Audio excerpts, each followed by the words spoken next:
কষ্টকে স্বীকার করে সারা রাত্রি যাপন কারখানা গেটের সামনে করবেন। এই অনশন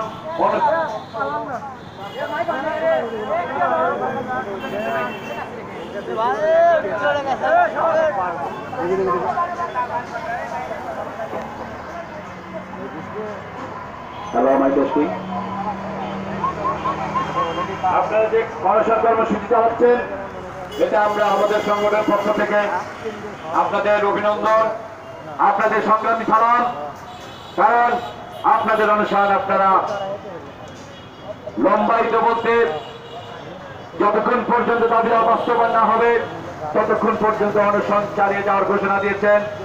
এই জন্য আপনাদের সংগ্রামী অভিনন্দন এবং এই লড়াই সংগ্রামে আমরা আপনাদের পাশে আছি, ছিলাম, থাকবো। সংগ্রামী বন্ধুগণ, কারখানার মালিক পক্ষ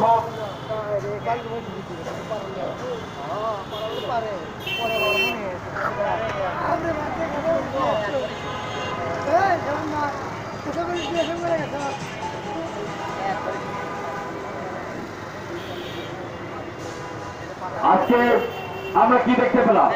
সারাটা দিন এই কারখানার সামনে অনশন করার পরেও এই অনশন কর্মসূচিতে কারখানার মালিক পক্ষ, কারখানার মালিক কিন্তু কোনো তোয়াক্কাই করছে না।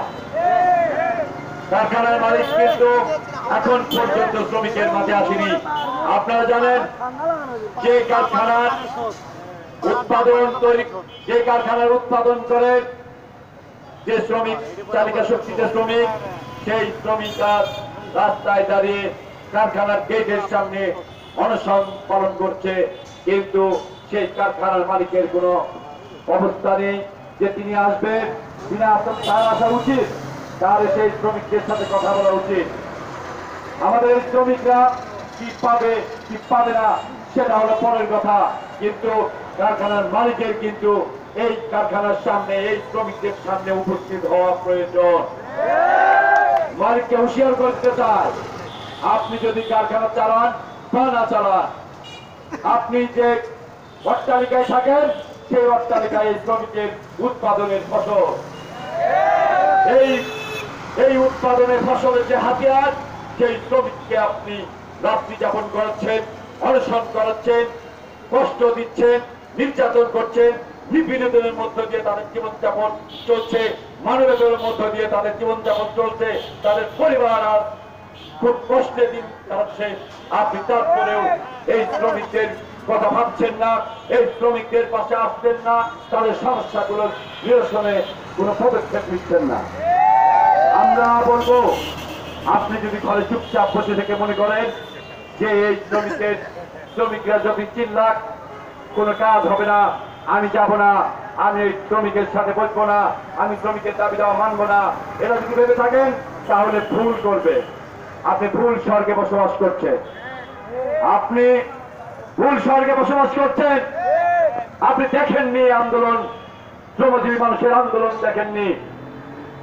আপনি বগুড়া মোটর পাওয়ার প্ল্যান্ট এটা তৈরি করে লক্ষ লক্ষ কোটি টাকা কামিয়ে নিয়ে বিদেশে বাড়ি করেছেন, দেশে প্লট করেছেন, বাড়ি করেছেন, যে বিলাসবহুল জীবন যাপন করছেন।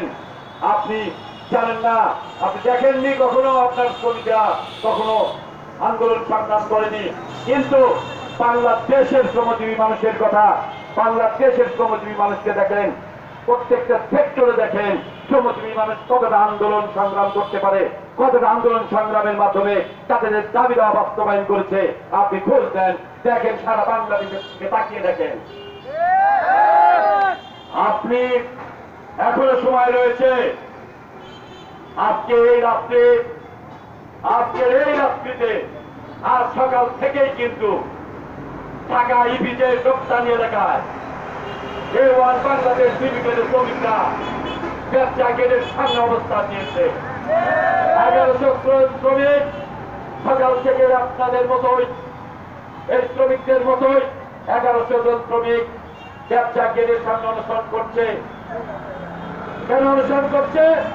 এই লোভী মুনাফালোভী, এই মুনাফালোভী বিক্রয় মানুষের কারণে তারা লক্ষ লক্ষ কোটি টাকা মুনাফা করে, তারা লক্ষ লক্ষ কোটি টাকা মুনাফা করে বিলাসবহুল জীবনযাপন করেও তারা এই শ্রমিকদের ঠকিয়ে চলেছে।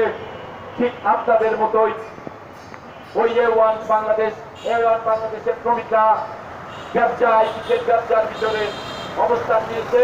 তারা এই অবস্থান আপনাদের মতো করে সারা রাত যাপন করবে, যতক্ষণ পর্যন্ত সমঝোতা না হবে, যতক্ষণ পর্যন্ত বেতন পাওনা না দেওয়া হবে, যতক্ষণ পর্যন্ত তাদের পুনর্বহাল না করা হবে, ততক্ষণ পর্যন্ত তারাও অনশন পালন করছে।